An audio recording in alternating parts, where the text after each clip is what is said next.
प्रधानमंत्री साहब का दौरा सी पंजाब का, उन्होंने फिरोजपुर दे विच आना सी। कुछ उद्घाटन ते नाल उन्होंने एक पोलीटिकल रैली भी करनी सी। सो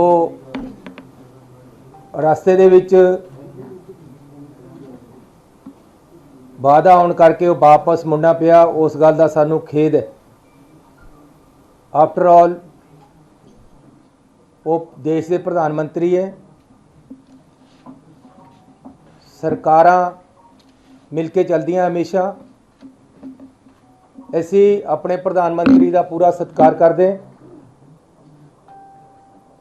डेमोक्रेटिक सिस्टम है, फेडरल सिस्टम है, चुनी हुई सरकारां है।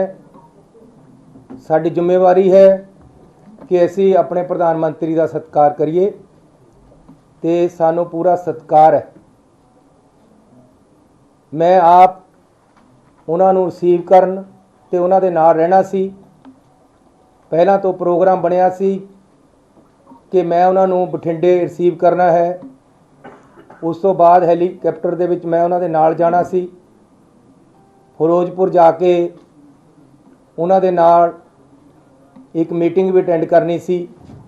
उस तो बाद उन्होंने एक पोलीटिकल रैली करनी सी। उत्थे साडा जाण दा प्रोग्राम नहीं सी। ये बाद दे विच बनी है पोलीटिकल रैली दी प्रोग्राम, लेकिन उन्हां दा पार्टी दा प्रोग्राम सी। लेकिन कल हर किसी नूं जिन्हें भी प्राइम मिनिस्टर साहब नूं दे नेड़े जाना है उन्हां नूं अपना करोना टेस्ट कराना पैंदा है। जदों कल मैं ते अपने दफ्तर के बंदियां दा जिन्हां ने मेरे नाल जाना सी उन्हां दा करोना टेस्ट कराया तो मेरे हर टाइम नाल रहन वाले हुसन लाल जी जिहड़े कि साडे प्रिंसीपल सैकटरी है वो करोना पॉजिटिव आ गए। मेरा एक PA हरी सिंह सरकारी तौर पर जिहड़ा साडे नाल है वो करोना पॉजिटिव आ गया। इस करके मैं अपनी जिम्मेवारी समझी कि मैनू इस हालत दे विच जाना चाहिए कि नहीं जाना चाहिए, क्योंकि वो मेरे इन टच है। प्रधानमंत्री जी बहुत ही कीमती शख्सियत होंदे हैं, उन्हां दे इन टच आना इस तरह जबकि मेरे in touch they which corona वाला बंदा आया होया, जाना चाहिए कि नहीं। मैं इस बारे राती अपनी कैबिनेट के नाल दी राय मंगी। कैबिनेट ने मैनू राय दी कि सानू प्रधानमंत्री जी के ऑफिस नूं दस देना चाहिए है कि मैं करोना पॉजिटिव दे टच विच आया। इस करके मैनू आदेश दिते जाण कि मैं तुहाडा स्वागत करन उत्थे पहुँचा कि ना पहुँचा। उत्थों सानू लिखती तौर पर आदेश आया WhatsApp ते मैसेज कि हिमाचल ते हरियाणे दे मुख मंत्री भी BC ते जुड़ रहे, तुसी भी BC ते जुड़ जाओ, तुहानू फिर इस हालत च नाल नहीं आना चाहिए। इसलिए मैं अपने फाइनांस मिनिस्टर मनप्रीत बादल जी की ड्यूटी लगाई कि वह प्रधानमंत्री जी का बठिंडे हवाई अड्डे ते स्वागत करन ते नाल ही मैं अपने डिप्टी CM ते फिरोजपुर के MLA पिंकी जी की ड्यूटी लगाई कि वह उन्हां दा फिरोजपुर दे विच स्वागत करन। कंटिन्यू कर लिए चलेगा, बिजली आ गई। तो उस तरह साडे फाइनांस मिनिस्टर मनप्रीत बादल जी ने उन्हां दा बठिंडे स्वागत किया ते साडे डिप्टी CM ते साडे MLA उन्हां नूं स्टेज ते वेट कर रहे सी। जिहड़ा कल मैनू जब इत्थे कैबिनेट मीटिंग इसे कमरे चल रही सी, लगभग 8 बजे के लगभग होम मिनिस्टर साहब का टैलीफोन आया कि चन्नी जी उत्थे साडे रैली विच आउण वाले बंदियां नूं शायद रोकिया जाए। कुछ एजीटेटर आके सड़कों ते बैठ गए है, चारे पासे सड़कों ते बैठण दी उन्हां दी योजना है, उन्हां नूं तुरंत हटाओ। मैं कहा जी असी हर एहतियात वरतांगे, रैली दे विच सेफ तरीके नाल बंदे आण, असी इहदी पूरी कोशिश करांगे। ते असी ਰਾਤ ਨੂੰ 3 ਵਜੇ ਤੱਕ ਕੋਸ਼ਿਸ਼ ਕਰਕੇ ਜਿੰਨੇ ਵੀ ਕਿਸਾਨ ਰੈਲੀ ਤੇ ਸੜਕਾਂ ਤੇ ਬੈਠੇ ਸੀ ਉਹਨਾਂ ਨੂੰ ਉਠਾਇਆ। ਇਹਦੇ ਵਿੱਚ ਕਿਉਂਕਿ 5 ਦਿਨਾਂ ਤੋਂ ਕੇਂਦਰ ਦੀਆਂ ਏਜੰਸੀਆਂ IB SPG ਪ੍ਰਧਾਨ ਮੰਤਰੀ ਦੀ ਜਿੰਨੀ ਸਿਕਿਉਰਿਟੀ ਹੈ ਉਹਨਾਂ ਦੀਆਂ ਟੀਮਾਂ ਉੱਥੇ ਆ ਕੇ ਫਿਰੋਜ਼ਪੁਰ ਦੇ ਵਿੱਚ ਬੈਠੀਆਂ। ਉਹ ਆਪ ਹਰ ਚੀਜ਼ ਨੂੰ ਮੋਨੀਟਰ ਕਰ ਰਹੀਆਂ। ਉਹਨਾਂ ਦਾ ਹੀ ਸਾਰਾ ਪ੍ਰੋਗਰਾਮ ਉਹਨਾਂ ਦੇ ਅੰਡਰ ਹੈ। ਉੱਥੇ ਦਾ ਸਾਰਾ ਕੰਮ ਉਹਨਾਂ ਨੇ ਸੰਭਾਲਿਆ ਹੋਇਆ ਸੀ।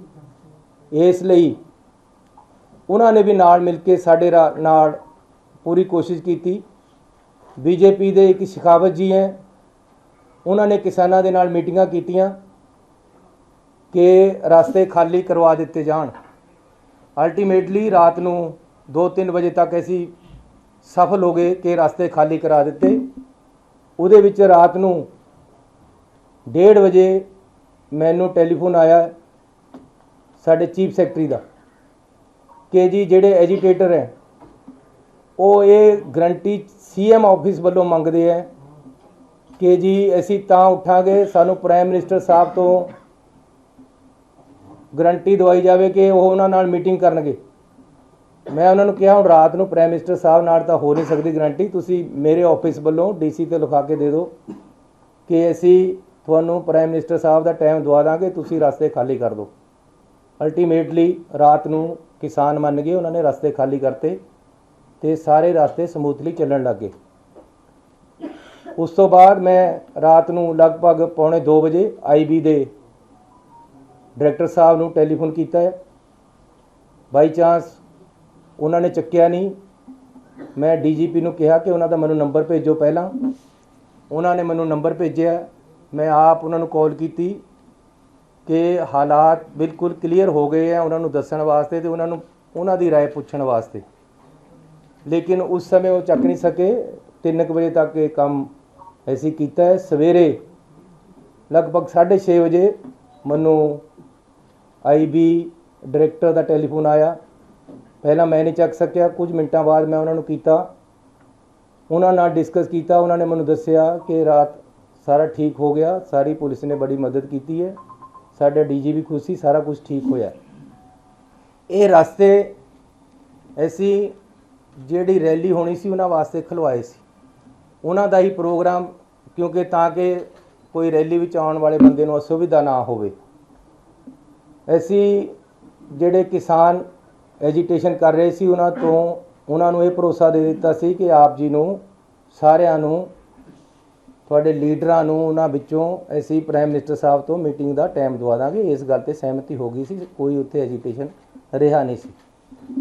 ਉਸ ਤੋਂ ਬਾਅਦ ਸਵੇਰੇ ਪ੍ਰਧਾਨ ਮੰਤਰੀ ਜੀ ਦਾ ਜਿਹੜਾ ਪ੍ਰੋਗਰਾਮ ਸਾਨੂੰ ਆਇਆ ਸੀ ਉਹ ਮੈਂ ਤੁਹਾਨੂੰ ਦੱਸਣਾ ਚਾਹੁੰਦਾ ਕਿ ਇਹ ਮਿੰਟ ਟੂ ਮਿੰਟ ਪ੍ਰੋਗਰਾਮ ਪ੍ਰਧਾਨ ਮੰਤਰੀ ਜੀ ਵੱਲੋਂ ਆਇਆ ਹੈ, ਉਹਨਾਂ ਦੇ ਆਫਿਸ ਵੱਲੋਂ ਆਇਆ ਹੈ। ਸਾਨੂੰ ਉਹਦੇ ਵਿੱਚ ਕੋਈ ਵੀ ਕਿੰਤੂ ਪਰੰਤੂ ਕਰਨ ਦਾ ਜਾਂ ਕੋਈ ਵੀ ਸਾਨੂੰ ਹੁਕਮ ਨਹੀਂ ਸੀ।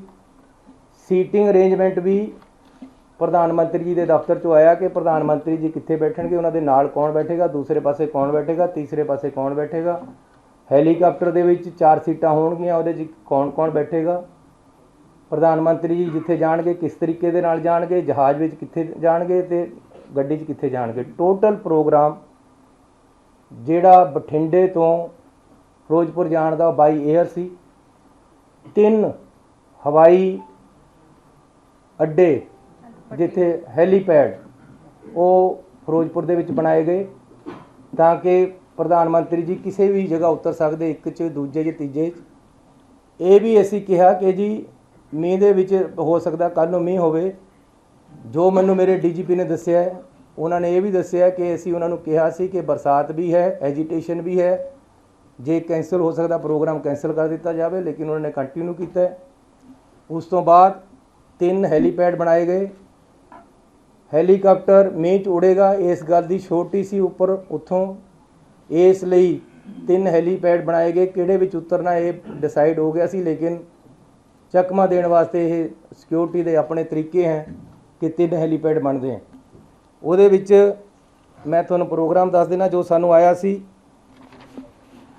जनवरी 5 9:30 ਤੇ डिपार्चर दिल्ली एयरपोर्ट तो 10:25 ਤੇ एयर अराइवल बठिंडा एयरपोर्ट 10:30 ਤੇ डिपार्चर बठिंडा एयरपोर्ट 5 मिनट बाद बाय MI-17 हैलीकॉप्टर 11:05 ਤੇ ਅਰਾਈਵਲ ਕਿਲਾ ਚੌਕ ਹੈਲੀਪੈਡ ਫਿਰੋਜ਼ਪੁਰ। ਇਹ ਪ੍ਰੋਗਰਾਮ ਸਾਨੂੰ ਲਿਖਤੀ ਤੌਰ ਤੇ ਉੱਥੋਂ ਆਇਆ ਹੋਇਆ ਹੈ। ਕੋਈ ਵੀ ਸੋਚ ਨਹੀਂ ਸੀ ਕਿ ਬਾਈ ਰੋਡ ਵੀ ਪ੍ਰਾइम मिनिस्टर ਸਾਹਿਬ ਨੂੰ ਲੈ ਕੇ ਜਾਣਾ ਹੈ, ਨਾ ਹੀ ਕੋਈ ਪ੍ਰੋਗਰਾਮ ਸੀ। ਸਾਨੂੰ ਇਹ ਐਗਜ਼ੈਕਟ ਦੱਸਿਆ ਗਿਆ ਸੀ ਕਿ ਹੈਲੀਕਾਪਟਰ ਤੇ ਉਹਨਾਂ ਨੇ ਜਾਣਾ ਹੈ। ਇਹ ਮੌਕੇ ਦੇ ਮੌਕੇ ਉਹਨਾਂ ਦੀ ਏਜੰਸੀਆਂ ਵੱਲੋਂ ਅਫਸਰਾਂ ਵੱਲੋਂ ਮਿਲ ਕੇ ਮੌਕੇ ਦੇ ਮੌਕੇ ਸੜਕ ਦੇ ਰਾਹੀਂ ਲਿਜਾਇਆ ਗਿਆ ਹੈ। ਰਸਤੇ ਦੇ ਵਿੱਚ ਅਚਾਨਕ ਕੁਝ ਐਜੀਟੇਟਰ ਅਜੇ ਉਹ ਪਤਾ ਲੱਗਣਾ ਕਿ ਕੌਣ ਬੰਦੇ ਸੀ ਆ ਕੇ ਬੈਠੇ ਆ ਉਹਨਾਂ ਨੇ, ਲੇਕਿਨ ਉਹਨਾਂ ਤੱਕ ਤੋਂ ਕਾਫੀ ਪਿੱਛੇ ਪ੍ਰਾइम मिनिस्टर ਸਾਹਿਬ ਦੀਆਂ ਗੱਡੀਆਂ ਨੂੰ ਰੋਕ ਕੇ ਸਾਡੇ ਅਫਸਰਾਂ ਨੇ ਰਿਕੁਐਸਟ ਕੀਤੀ ਹੈ ਕਿ ਅੱਗੇ ਐਜੀਟੇਸ਼ਨ ਵਾਲੇ ਬੰਦੇ ਕੁਛ ਆ ਕੇ ਟਰਾਲੀਆਂ ਖੜੀਆਂ ਕਰ ਲਈਆਂ ਉਹਨਾਂ ਨੇ। ਆਪਾਂ ਨੂੰ ਬਿਹਤਰ ਹੈ ਕਿ ਵਾਪਸ ਜਾ ਕੇ ਕੋਈ ਹੋਰ ਆਲਟਰਨੇਟਿਵ ਰਸਤਾ ਜਾਂ ਹੈਲੀਪੈਡ ਤੇ ਚੱਲੀਏ, ਆਪਾਂ ਵਾਪਸ ਜਾਣਾ ਚਾਹੀਦਾ ਹੈ। ਕਿਸੇ ਤਰ੍ਹਾਂ ਵੀ ਕੋਈ ਅਟੈਕ ਵਾਲੀ ਜਾਂ ਪ੍ਰਧਾਨ ਮੰਤਰੀ ਜੀ ਨੂੰ ਖਤਰੇ ਵਾਲੀ ਗੱਲ, ਸਿਕਿਉਰਿਟੀ ਲੈਪਸ ਵਾਲੀ ਗੱਲ ਨਹੀਂ ਹੋਈ ਹੈ। ਇਹ ਐਜੀਟੇਸ਼ਨ ਪੰਜਾਬ ਦੇ ਵਿੱਚ ਚੋਣਾਂ ਆ ਰਹੀਆਂ, ਰੋਜ਼ ਮੇਰੇ ਨਾਲ ਵੀ ਹੁੰਦੇ ਹੈ। ਹਰ ਸਟੇਟ ਦੇ ਵਿੱਚ ਜਦੋਂ ਚੋਣਾਂ ਆਉਂਦੀਆਂ ਡੈਮੋਕ੍ਰੈਟਿਕ ਸਿਸਟਮ ਹੈ, ਕੋਈ ਨਾ ਕੋਈ ਸੜਕ ਤੇ ਆ ਕੇ ਬੈਠ ਜਾਂਦਾ, ਇਹਦੇ ਵਿੱਚ ਹੋ ਜਾਂਦਾ ਹੈ। ਰਾਤ ਵੀ ਮੇਰੇ ਪੁਲਿਸ ਵਾਲਿਆਂ ਨੇ ਮੈਨੂੰ ਕਈ ਵਾਰ ਟੈਲੀਫੋਨ ਕੀਤੇ ਕਿ ਜੀ ਅਸੀਂ ਲਾਠੀ ਚਾਰਜ ਕਰਕੇ ਇਹਨਾਂ ਨੂੰ ਪਾਸੇ ਕਰ ਦਈਏ, ਅਰੈਸਟ ਕਰ ਲਈਏ। ਮੈਂ ਕਿਹਾ ਨਹੀਂ, ਨੈਗੋਸ਼ੀਏਟ ਕਰਕੇ ਮਨਾਓ, ਇਹ ਇਹਨਾਂ ਨੂੰ ਮਨਾਓ ਕਿਸੇ ਤਰ੍ਹਾਂ ਵੀ।